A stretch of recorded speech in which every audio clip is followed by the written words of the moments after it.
The 11th season of Consider This is brought to you in part by From the Top, a national program showcasing the musical talents of young people. From the Top can be heard on KVNO Classical 90.7 each Saturday at 6 p.m.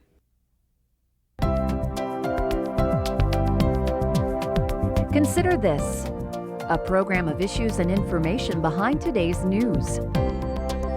Once again, from the campus of the University of Nebraska at Omaha, here is your host, Kathy Wyatt.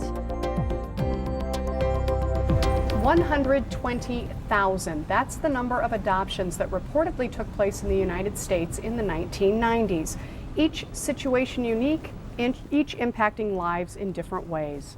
Hi, I'm Kathy Wyatt. Welcome to this week's edition of Consider This. Our topic, adoption, specifically those that are taking place in Nebraska.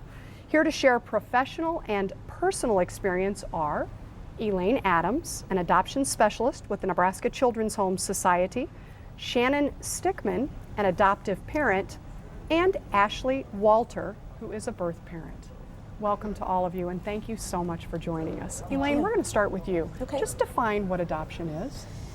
You know, in the basic terms, adoption is the legal transfer of parental rights from one set of parents to another individual or couple. Okay, and if you could briefly review the laws in the state of Nebraska. Well, there's a few things that you have to look at on both sides. The Nebraska requires that a family who's pursuing adoption have a completed home study done. That home study is required by law. Basically, the home study involves education and preparation for becoming a family, a parent through adoption. It involves background checks, not only the education on becoming an adoptive family, but making sure that that family is prepared to take on the responsibilities of parenthood, and that means that they're financially stable, that they're prepared as a couple, that they've grown as a couple and are ready to take on parenthood. As far as the side for birth mom, the law requires that birth parents wait a minimum of 48 hours before relinquishment papers can be signed. Those are the legal adoption papers. They are not required or forced to sign at that 48-hour point, but when they're ready. It just can't be prior to the 48 hours. Okay. Now you're with the Nebraska Children's Home Society. Talk to us a little bit about that organization. Okay. The Nebraska Children's Home Society has been around for 115 years.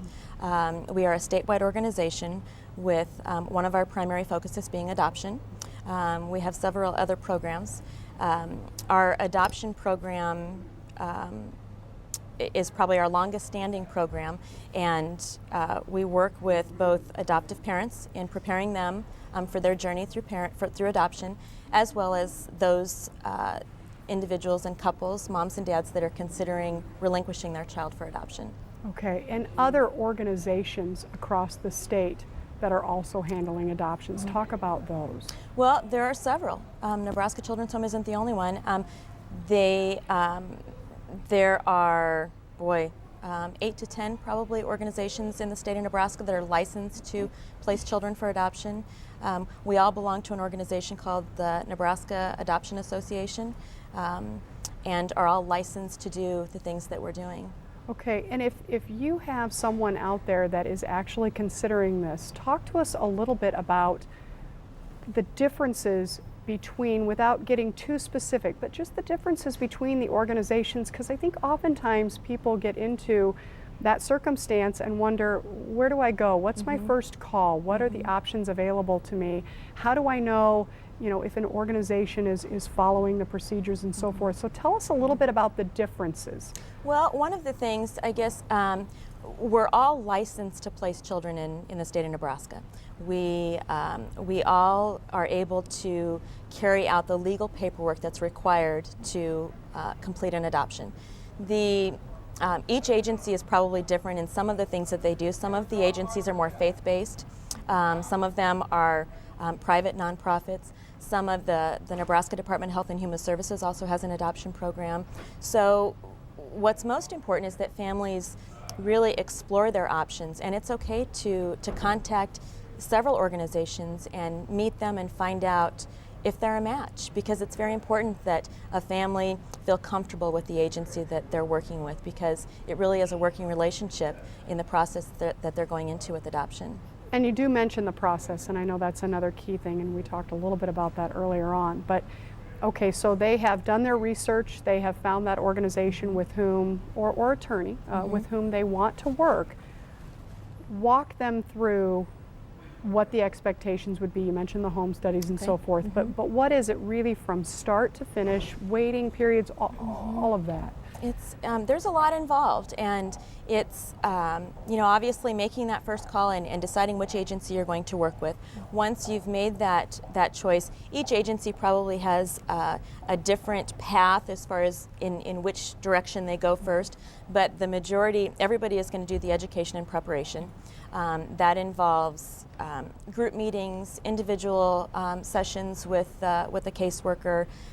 Sometimes it's videos and literature and books and all sorts of things that they encourage you to get information on, as well as it's the agency's job to get to know the family, because the agency's job is also to market that family, to work with them and market them for those unplanned those clients that also come to them with unplanned pregnancies, so that they can know where the right fit is. So it's important that that there be a nice fit there, because there's a lot of work with. It's not just a contact. Let's do a meeting and do a little bit of paperwork. It's an ongoing process that takes anywhere from, I'd say, depending on the agency, 6 weeks to 12 months to complete. And Shannon, you obviously know all too well what Elaine is talking yes. about, as you have been through the process yourself. If you wouldn't mind just sharing your journey with us and Sure. talking about what you've been through. Sure. The agency I did choose was Nebraska Children's Home. That seemed to be a good fit for me and my husband. During the process, we were really educated about adoption ourselves, because, just going into it, there's so many things that I didn't think about that I'd be experiencing maybe as an adoptive parent that I was trained to know. Maybe challenges in the future. But when I went there, I went through a few classes, and then we completed our home study just weeks before my son was born. When we were going through the process at 5 months, the birth mother contacted us. A client recommended us to her family, and she called finally after months and months of my name in her purse. She finally called me, and we met that day for ice cream, and we were wearing actually similar clothing and everything. So it was meant to be right off the bat. We both knew. She was a lot younger than me, of course, but we seemed like a good fit for each other, and very much like sisters. Anyway, so as the process proceeded, she did go and have the baby in June, and I met the birth dad also. Patrick and Wendy are their names, and I mean, they're fantastic. They're the most, loving people, and we just adore them. They've been very supportive through us all in the birth family too, the biological grandparents and everything. And we got to be in the room with her when she had her baby, and we pretty much took him from there and gave him his first bottle and all those fun things. So it's been amazing ever since, and he's now close to 10 months old. So, Well, congratulations. Thank you. That is wonderful. Now I'm going to ask you to take a step further back. Sure. You started by telling us the connection between Sure. you and the Children's Home, but I know that there are parents out there who are just beginning to kind of think about this, or maybe they've received news that they're going to be unable to have children of their own.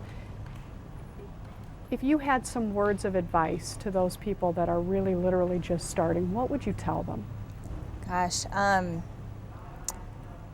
Well, in our case, we were pregnant at one time. We did miscarry. However, I still think that we have the potential of having children. So for us, it was never the last resort. It was always something we wanted to do in the future. We knew we had an open and stable home that would be able to care for that child, whenever we did have one, whichever way it came. And advice for parents, just really educate yourself prior to making any decision towards adoption, because it's a wonderful, wonderful thing, and it's so neat to experience it. You're part of a bigger plan, it feels like, it's just, everything's so meant to be in scenarios that happen in adoption. It's so wonderful. So as for that, just education is a big, huge thing for me anyway. What was the most surprising thing that you learned going through the process? Honestly, I never had considered open adoption. And honestly, it has been amazing. We have an open relationship with our biological family of our son, Seth, and they've been awesome and they've been great and loving for us. So open adoption has been really great. Seth will know that it was never a situation where he was given up. He actually was placed in our care, and his life will be a tribute to the birth mother and the birth father's decision. So, it's a fantastic way to, further your life and somebody else's life and to be a part of that. So the open adoption thing was probably the biggest surprise for me that I am actually thoroughly enjoying. So. Very good. And Ashley, you can relate to what both are saying, I'm quite certain. And you've been on a journey yourself that you said was about 4 years or so ago. Talk to us about the journey from the perspective of a birth mother. Well, I found out I was pregnant when I was 17 and a senior in high school. And I decided to place the child for adoption. And it's kind of a hard decision to make at first, especially when you really don't know anything about adoption. Our next door neighbors were actually involved, and they had adopted their son through Nebraska Children's Home. And that's how I found them. And we started kind of through the process, and it's kind of hard at first to tell people that your child is going to be adopted, because there's this instant stigma that is placed on you as a birth mother, that you are placing the child for adoption because you don't want him, or you're placing him for adoption because you don't feel like you want that to be part of your life and you're giving him away, is a lot of the stigma that is placed with that. And so when you tell people the baby's going to be adopted, they kind of, oh, I'm sorry. And it's like, no, you don't feel that way. But I went through the children's home while I was pregnant, and they let you look at profiles when you're around 7 months along. And they sent me 6 profiles of prospective adoptive parents. And in each profile, they tell you their first names, but they don't tell you their last name. And it's kind of like, I wouldn't call it anything like an advertisement or anything like that, but these prospective parents talk about themselves and how they feel like the baby would be a good addition to their life, and how they feel that they can raise the child any particular way. And when you ask for a profile from a birth mother's point of view, if you want particular things, if you want them to be a certain faith, or if you want them to have been married for a certain amount of time, or if you want them to make a certain amount of money or something like that, they send you the files that are kind of close to what you feel like you want in a parent for your child. And I found his parents, Kirk and Mary Beth are their names, and I found his parents in the first 6 profiles that were sent to me. And they just talked about how they had an acreage. They live in Firth, Nebraska. And they talked about how they have an acreage and how they feel like a child would be a wonderful addition to their lives, and they're very faithful people. They go to church on a regular basis and things like that, and I felt those things were important to me. And they can't have children, and that's also something that I wanted. I wanted to place the child in a home where he would be their first child. And after I chose them, the Nebraska Children's Home set up a meeting for me to meet them. And actually, I got their phone number and I called them before our first meeting. And it was funny because Kirk picked up and I said, "Hi, I'm Ashley." And I said, "I picked your profile and I'm going to meet you tomorrow." And Mary Beth picked up on the other line and she was so excited, and she was just talking to me and she's like, "Oh, I can't wait to meet you." And they were both just so excited. And I met them the next day, and they brought me 3 yellow roses, one for me, one for them, and one for the baby. And then after that, after I had decided that these were the people I wanted to raise this child, we got together once a week until the child was born, and they were in the hospital. They changed his first diaper, gave him his first bath. And those are all things that I wanted for them to have, because according to me, this was their baby. He wasn't mine, he was theirs. And they took him home. And after the 48 hours, they bring in one of the social workers from Nebraska Children's Home. She brought me the paperwork. And it's just, you're changing so many lives with just your signature on one line, on one piece of paper. It changes lives. And I signed the paperwork, and they took him home. And now I see him. It's an open adoption. And I see him every couple months or so. I talk to them on the phone, and he's 4 now. Pretty amazing person. Where do you find, I don't know, what is your, you talk about this so unbelievably, that you, obviously the three of you, the common thread here is the child's best interest. And you obviously very unselfishly, That's something else, I mean, and like I said at the beginning, you kind of carry the stigma around with you of what people think of adoption. And you run into a lot of, for lack of a better word, ignorance about the subject. It's not that people aren't willing to learn about it, it's just that a lot of people just don't know. And they say things like, for example, when I was in the hospital, just after I had given birth to him, they give you a private suite for adoptions because it's such an emotional process and things like that. And one of the nurses came in on the second day, and she was just kind of, getting me things that I needed and things like that. And she kind of looked at me, and she looked at me, she stood at the end of the bed, and she crossed her arms, she said, "How can you give your baby away?" And it's just things like that that make you, you have to choose who you want to educate. If you did it to everybody, you don't need to preach the subject, but it's things like that, it's attitudes like that make adoption so controversial. And it's not that you don't want your baby, it's that you want everything for your baby. You want everything they could possibly give. And if you feel like that's something that you can't do, then you need to find somebody who can for the best interest of the baby.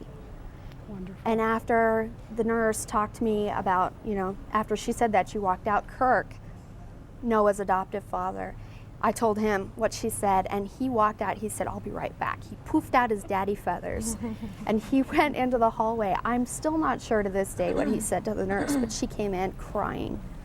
And she said, "I'm so sorry. I can't believe I said that." And he just, he really jumped in there. And oftentimes you're right, it could just simply be the lack of education and understanding and not having walked in your shoes. Elaine, we're hearing an awful lot about open adoptions, and I know that back in the 60s and the 70s, very much closed process, and we have evolved more into Definitely. This open adoption. Talk about education. Tell us a little bit about what this is all about and the legal aspects involved and so forth. Wow. Well, it's just wonderful to hear the education that these two obviously have experienced, because as far as knowing that that they feel that Ashley did not give up her baby. She placed her child into a loving home, and that's what she felt was best for him. And today, adoption is 99% of adoptions are open. They have some sort of ongoing relationship between the birth family and the adoptive family and the child. And what they have found is that is the healthiest for everybody involved, but specifically for that child, because then that child doesn't grow up wondering, where did I come from? Did somebody not want me? Was I loved by my first family? It's a great opportunity for everybody. Now, Shannon, for those watching who are saying that sounds great, Elaine, but we're the ones that are considering actually living and going through that journey. What would your advice be? Because that is kind of scary to think about, that you would actually be receiving a child and raising that child as your own, knowing that there is another parent or set of parents that have a tie, a very strong emotional tie to that child. Talk to those prospective parents out there. Well, nothing that we do in our home is co-parenting. Wendy and Patrick have their lives that they've gone on and lived and stuff, and we have our lives with Seth, and we see them, and it's amazing because Seth will never wonder, like she said, where he came from. I'm a photographer, so I got to document the entire event. Like, to be able to document my first child's birth is beyond me. But I was able to document it, and in some of the photos you'll see Wendy and Patrick, kissing, as she's delivering and holding hands, and you know what I mean? And even in the video you'll see, which my husband took in the corner, but was able to, see the whole room just start to be filled with tears and love when he came out, and you know what I mean? And so he'll see all of the love from the beginning, that it wasn't a shameful event, it wasn't a it was his life. It was his first, breath of life, and it was all surrounded by love, which every child, is. So it's so important to, the education aspect of it. Again, seeing the open adoption scares so many parents, because there's that. Okay, do you describe us as babysitters? Do you describe us as co-parents? No, we're the parents. And even Wendy has been really great about calling me mom. Especially around Seth, she'll say, be good for your mom, and stuff. And she wrote letters to him in his life book and said things like, the special memories to her was meeting your mom for the first time, which was me, that she was writing about. And we chose his first name, and they named his middle names. And so calling him Seth for the first time was a special memory for her, which was the name we picked out. So, I mean, just neat stuff like that you never thought you could be a part of in life, and it's something that we are able to experience every day. And so, Ashley, having gone through this about 4 years ago, how often are you having interactions, and what do you hope to gain through that ongoing communication and interaction? Well, Noah, he knows who I am. He calls me Ashley, and he talks to me on the phone. They say, Ashley's on the phone, so he'll come talk to me and things like that. I mean, obviously he's 4, so he doesn't get the grasp of this is your birth mom, things like that. I'm a friend, I'm his friend. But they tell him he's adopted, and I'm special because I was adopted, and they talk to him, kind of with what he can grasp at, the 4-year-old mind. And I always think of it as I gave him life, but they give him a life.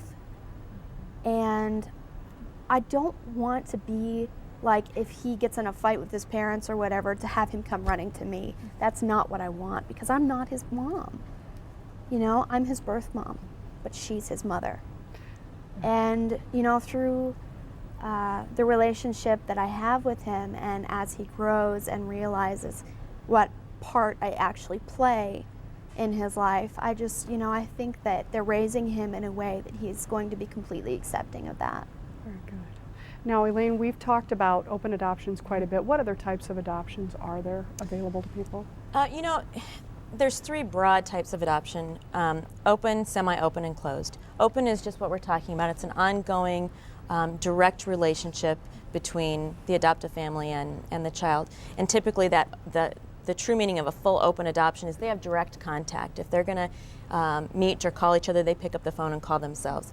Semi-open really is an exchange of non-identifying information where they may still have contact, but the agency or another person acts as the mediator to set things up. They don't know addresses or last names or phone numbers.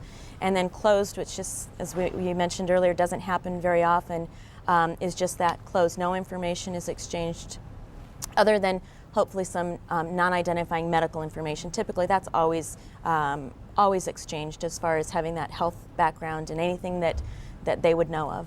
And one other thing that people may be thinking, I'm sure they're thinking several things, but fees for services.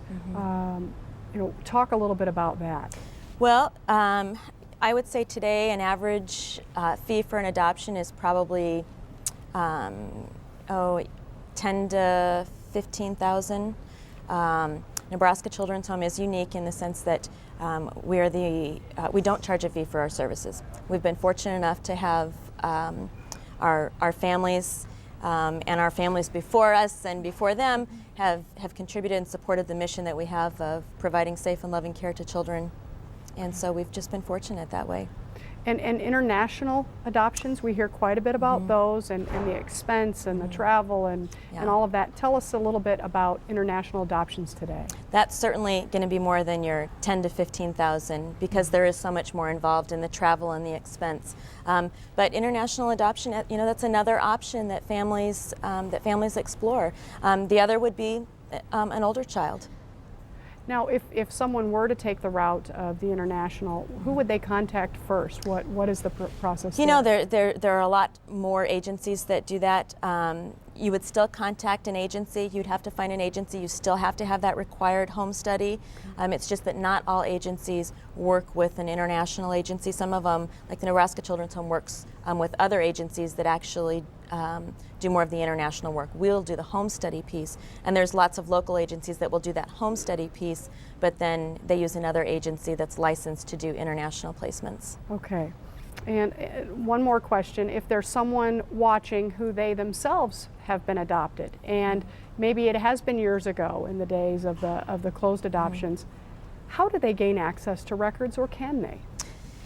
They can, and that goes back to depending on the situation. Private adoptions, typically information was destroyed. And when I say private, I shouldn't say oftentimes in private attorney adoptions, back when adoptions were closed, oftentimes those records were destroyed. If you were adopted after 1995, you have to be 25 in order to legally search. And depending on what your situation was, we always encourage people that if you were adopted through an agency, go back to that agency.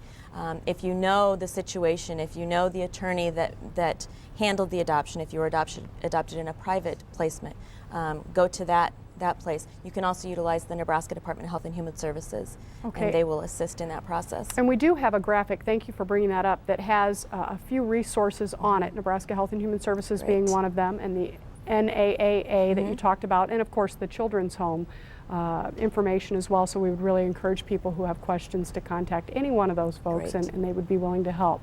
Elaine, Shannon, Ashley, unbelievable. Thank you so much for joining us today and for sharing your stories and for having the courage to do so. We really do respect and appreciate that very much, and always mindful that the child's best interest should be kept at heart at all times. So thank you all for joining us. We will see you next week.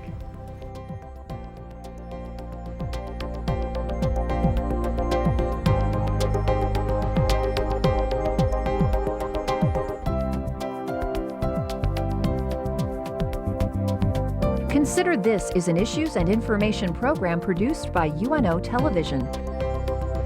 More information and program archives can be found at unotv.unomaha.edu. If you'd like to share your comments about this show, call UNO TV at 402-554-2516 during regular business hours. The 11th season of Consider This is brought to you in part by From the Top, a national program showcasing the musical talents of young people. From the Top can be heard on KVNO Classical 90.7 each Saturday at 6 p.m.